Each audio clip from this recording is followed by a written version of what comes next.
In my assessment, Vladimir Putin is winning. Russia is winning. They're winning in Ukraine, but they're also winning the battle of influence against the West. They're winning in the face of economic sanctions. They're winning. Empirically, when you look at the math, they're winning.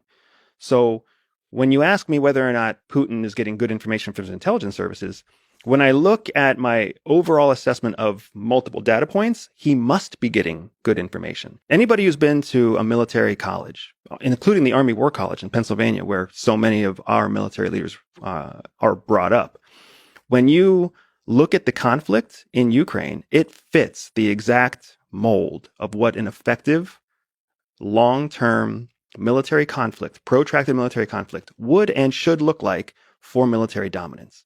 War is a game of economics. The economic benefit of Ukraine is crystal clear in favor of Russia, which is why Putin cannot lose. He will not let himself lose. Ukraine is the agricultural bed to support a future Russia. Russia knows, they know they have to have Ukraine. They know that they have to have it to protect themselves against military pressure from the West. They have to have it for agricultural reasons.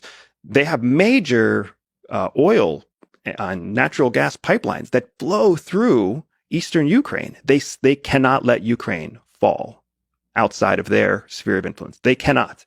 The United States doesn't really have any economic vested interest in Ukraine. Ideological points of view and promises aside, there's no economic benefit.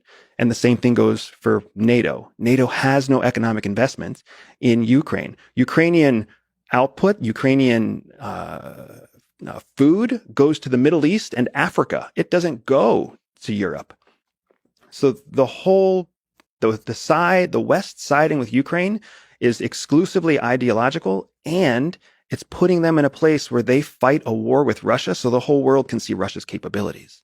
Ukraine is as sad as it is to say, man, Ukraine is a pawn on a table for superpowers to calculate each other's capacities.